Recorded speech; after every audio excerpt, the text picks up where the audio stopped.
project sudah dari kapan dipikirkan dan seperti apa nih akhirnya terrealisasi tahun ini? Ini project dari awal tahun, dari awal tahun 2021 ini, karena kemarin juga masih ada COVID, PPKM dan lain-lain, jadinya ya alhamdulillah kita juga rapikan dulu bersama Pak Rudi Salim. Cukup panjang prosesnya ya perizinan, habis itu desain. Karena luasnya 2,3 hektar kan kita desainnya setiap meter, nah itu memerlukan waktu yang lama, desainnya 3-4 bulan. Jadi ada beberapa tempat di daerah ini yang kita jadikan Rans Vehicle, ada Rans Sportainment, dan nanti bulan depan insya Allah bulan depan kita akan groundbreaking lagi Rans Zoo, tapi nanti itu bulan depan. Yang sekarang kita fokus di Rans Prestige Sportainment karena kita mau, saya, Pak Rudi Salim, sama Mas Dito, kita komit untuk memajukan sports and entertainment, kita gabungkan dengan lifestyle karena kita semangat di tahun depan COVID udah mulai turun dan kita sama-sama mengerti kemarin kita dikasih cobaan musibah itu terkait dengan kesehatan, jadi kesehatan itu nomor satu, tapi kita selain kita sehat juga tetap kita menjadikan tempat yang memang pasti orang ini rindu ingin keluar ke tempat yang memang nyaman, bisa berolahraga, bisa nongkrong yang sehat, bisa membawa keluarganya, kakek sama cucunya bisa kumpul gitu ibaratnya. Jadi kita membuat sports and entertainment dan lifestyle di Rans Prestige Sportainment ini. Kenapa pemilihannya di Pik 2 ini? Karena kemarin kita bukan hanya di sini aja kita akan buka. Insya Allah nanti kita akan buka beberapa titik, bukan hanya di daerah Jakarta dan sekitarnya, di luar Jakarta pun, di luar Pulau Jawa pun kita akan buka insya Allah pelan-pelan. Jadi kita akan mencari tempat di Pik 2 ini karena areanya sangat mudah dijangkau dan juga ini kan lagi happening sekali. Rans juga nggak mau ketinggalan sebagai pionir dan sebagai yang pertama juga di sini. Rans itu berani, jadinya bukannya di sini, tapi kedepannya juga akan banyak sekali di beberapa tempat lainnya. Nah ini rencana pembangunannya berapa lama sih, maksudnya targetnya itu? Mudah-mudahan di pertengahan tahun depan kita soft opening, mudah-mudahan di kisaran Lebaran sudah bisa soft opening, dan habis Lebaran kita udah bisa grand opening. Soalnya tergantung dari cuaca. Kalau hujan kita sama sekali nggak bisa kerja karena harus tiang panjang dan pembangunan lapangannya itu kan memerlukan treatment khusus. Benar-benar harus karena ini FIFA certified. Yes. Dan ada kendala sedikit, kita masih baru hari ini belum lama baru bisa menerima dari luar negeri kan, karena FIFA certified yang masang itu langsung bulenya yang FIFA. Jadi kita perlu mengundang tim mereka untuk masang ke Indonesia, itu juga kemarin masih berhalangan. Ini kan rencananya belum sampai 1 tahun, udah running langsung ya. Apa emang ada target-targetan khusus dari tenan lain? Sebenarnya sih dari tenan sesuai dengan jadwal kita aja, cuman targetnya lebih ke bos Raffi ini pengen cepet-cepet dapet duit. Nah, biar kita tetap semangat, biar semangat, kita kerjanya cepat tapi tepat pada waktunya gitu. Biar kita semangat, jiwa muda kita, ya kalau kita terlalu lama lelet dan lain-lain. Jadi ini justru kita juga meskipun ya kita masih berdampingan dengan COVID, tapi kita bisa kok kalau kita semangat kita masih bisa mempercepat laju ekonomi kita. Dan ini sebagai bentuk realisasi dari janji Rans juga yang waktu itu bilang kita mau bangun A, mau bangun B. Ini realisasinya bener, kita groundbreaking dan akan beneran dibuka. Jadi Raffi nggak omdo, Raffi to. Lontorin berapa dana berapa sih sampai? Kalau hitungan duit dia nih yang 2 hektar. Udah tadi kan seperti yang saya bilang, tanahnya ini 2,3 hektar per meter tuh 40 juta, tanahnya aja sebenarnya di atas 1 triliun. Lalu bangunannya ini sekitar 8 juta per meter. Bangunannya itu ada hampir 11.000 meter. Ya, jadi ya lumayan lah, lumayan. Ya Raffi nggak mau ngitung-ngitung tuh ya kalau begitu-gitu. Misalnya saya sih kalau ini aja saya sih iya aja kalau saya iya. Itu value tanahnya segitu. Bisa dilihat kok per meter berapa harga tanahnya. Nah dikaliin 23.000 meter. Raffi dan Mas Rudi ini kan selain stadion juga ada untuk jadi tempat pertunjukan juga ya. Nah apakah mungkin ini menjadi keresahan Raffi Ahmad juga di area Jakarta kurangnya tempat untuk acara pertunjukan gitu?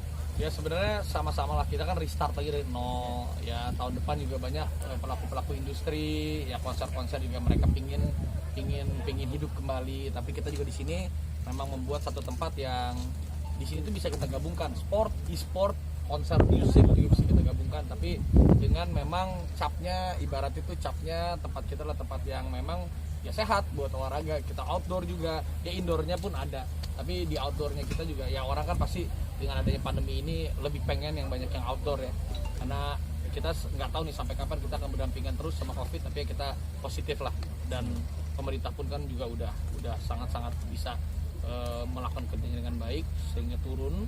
Tapi ya kita juga harus membuat satu tempat yang memang kita yakinkan ke masyarakat bahwa ya udah, kita udah belajar dari pengalaman kemarin, kita bikin tempat yang memang sehat.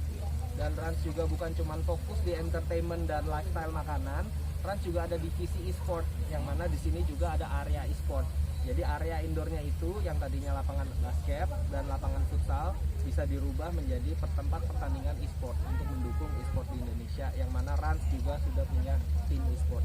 Mas Rudi sendiri seberapa besar pengaruh dari nama besar Mas Raffi untuk kelancaran proyek besar ini? Intinya kagak ada Rans, kagak ada Raffi, saya dan beberapa partner lain kagak mungkin mau. Kita hanya karena ada Rans. Kita sama-sama lah. Gimana tuh? Ran? Tadi juga boleh jelaskan balik modal jadi 2 kali lebih cepat Jauh karena lebih cepat. Karena memang influensial dari Rans Entertainment dan Raffi itu nggak ada tandingannya. Target marketnya juga sangat luas, mulai dari A, B, C, D, semua ses itu dapat. Social economic status A sampai E itu dapat. Karena Raffi ini memang orangnya humble. Semua kalangan, mau dari yang kaya banget sampai yang nggak ada, semua diayomi dan nggak pernah sombong. Itu yang buat dia dicintai. total berapa tenan Mas Rudi? Tenannya lumayan banyak ya, hampir 50 ya. Yang udah bergabung, yang udah sign ya. Iya, karena memang udah mentok. Udah gitu full.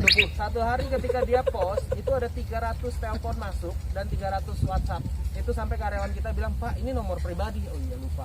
Karena nomor pribadi yang dicantumkan gitu. Jadi waktu itu di pelangnya kita kan bilang bismillah, mudah-mudahan lancar ya. Oke, kita juga mencari tanan gini-gini, udah nggak nyampe seminggu. Nggak nyampe full.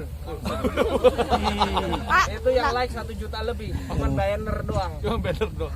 Nama besar artinya cukup menjual ya. Nah, sebenarnya nama besar ini juga jadi tanggung jawab besar juga. Jadi saya juga menyadari, apalagi sekarang juga saya kan bukan anak muda lagi, udah bapak-bapak, udah punya anak. Tapi kan masih muda. Iya, terus jiwanya muda. Jadi kan kita juga punya tanggung jawab ke Rafathar, ke generasi-generasi mendatang yang kita bikin sekarang. Ya dulu juga saya bandel Bandung ya waktu zaman muda. Sekarang udah saatnya kita juga membuat sesuatu yang berguna untuk generasi selanjutnya. Seenggaknya kita juga bisa meninggalkan legacy yang baik untuk generasi selanjutnya. Apalagi kita juga ya semakin kita bisa melakukan hal yang baik untuk masyarakat juga, insya Allah berkahnya juga kan ada. Kita udah umur gini ya, kita biar mencari tabungan buat berkahnya juga. Kuncinya apa sih, Kuncinya yang paling penting ya kita silaturahmi baik sama semua orang. Kita nggak pernah tahu. Dulu saya kenal Rudi Salim udah lama. Dari sebelum dia dagang mobil sport, dia dagang bajai dulu. Tapi saya udah berteman. Tiba-tiba dia jadi konglomerat, coba tuh kayak begitu. Ibaratnya kan kita nggak pernah tahu rezeki orang. Jadi saya tuh percaya setiap rezeki yang datang itu dari kita bersalaman, dari bertegur sapa, dari kita menghargai orang itu hal kecil aja, untuk kita menyebut namanya dia aja gitu, kita panggil gitu, itu pasti kan salah satu untuk menghargai orang. Dan ya itu silaturahmi sama orang itu yang harus dijaga, karena Allah pasti titipin rezeki itu dari silaturahmi. Jadi predikat sekarang buat pebisnis sekarang, bukan selebritis lagi, Apa aja sih, kalau saya mah apa aja, yang penting apa aja, karena selagi kita masih bisa hidup, selagi kita masih bisa fight, ya apa aja kita kerjain. Ya bisnis belajar dari teman-teman, ya entertain juga masih saya tekunin, cuman karena ya udah akhir-akhir tahun ini anak bayi juga kan udah mau lahir, jadi dikurangin sedikit. Nanti tahun depan ya syuting awal tahun nih kita udah mulai syuting lagi. Sekarang lebih ngurus ke bisnis sih, karena Rans juga kemarin kan udah mulai kita ada beberapa juga perusahaan-perusahaan raksasa yang sudah bergabung sama kita juga. Jadi Rans ini lagi coba kita kuatkan di korporasinya. Kemarin juga alhamdulillah Mas Kesang juga udah bantu jadi komisaris, ada perusahaan MTech juga, Pak Rudi juga ikut gabung, Mas Dito juga. Jadi setiap sub-subnya kita mulai open bekerja sama banyak pihak, supaya ya ini generasi sekarang saya pengen kasih tahu ke anak-anak muda yang lain, ya ibaratnya kayak Rans ya, saya juga berawal benar-benar sendiri, tapi kita punya visi, kita kerja keras, kita kembangkan, kita mencoba buka link sebesar-besarnya. Nanti kita akan mendapatkan banyak partner. Kalau partner kita bersinergi, kita juga akan maju bersama. Tadi kan Masih mau syuting, Masih. Nah, kan tadi udah Tapi ya syutingnya ya udah direncanakan gitu, tahun ini mengurangi kegiatan gitu untuk menyambut Dede. Memang dan tahun depan juga mulai sibuk lagi. Emang sudah direncanakan sekaligus memantau pembangunannya? Ya kebetulan aja sih, kebetulan kan memang ya udah mau ya duitnya kan akhir-akhir November ini, Desember juga kan udah ya ibaratnya udah mau banyak libur lah. Jadi kita kita banyak waktu dulu sama keluarga, sama ngurusin ini Bang, ngurusin kerjaan-kerjaan, karena tahun depan kan masih kita fokus di bola.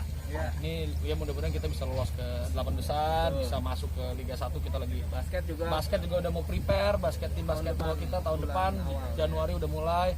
Terus pembangunan Rans ini, terus juga ada beberapa lah, ada beberapa, jadi banyak yang lagi kita kerjakan. Dan bagi tugas karena giginya cuti, jadi kan saya juga akan lebih banyak porsinya untuk di kantor selama sebulan 2 bulan. Makanya ya, kemarin syutingnya yang memang TV saya coba kurangin sedikit, tapi nanti akan balik lagi mungkin di akhir-akhir tahun atau awal tahun. Menjelang Dudet gimana? Ya, aman. Sedikit lagi Menjelang Dudet doain akhir-akhir November ini mudah-mudahan. Tanggal 26 ya, Bisa 26, bisa 27, bisa 28. Pokoknya minggu iya besok mau ke dokter mau ngecek lagi, besok ya antara 26, 27, 28. Pokoknya ya di akhir-akhir bulan ini doain aja. Sudah nyiapin kamar Sosial katanya di ada rumah apa nih, sakit Suami? yang spesial. Wah, kita sama-sama aja nggak dikasih yang spesial. Ya, stop dulu ya. Siap. Terima kasih Stop banyak. ya.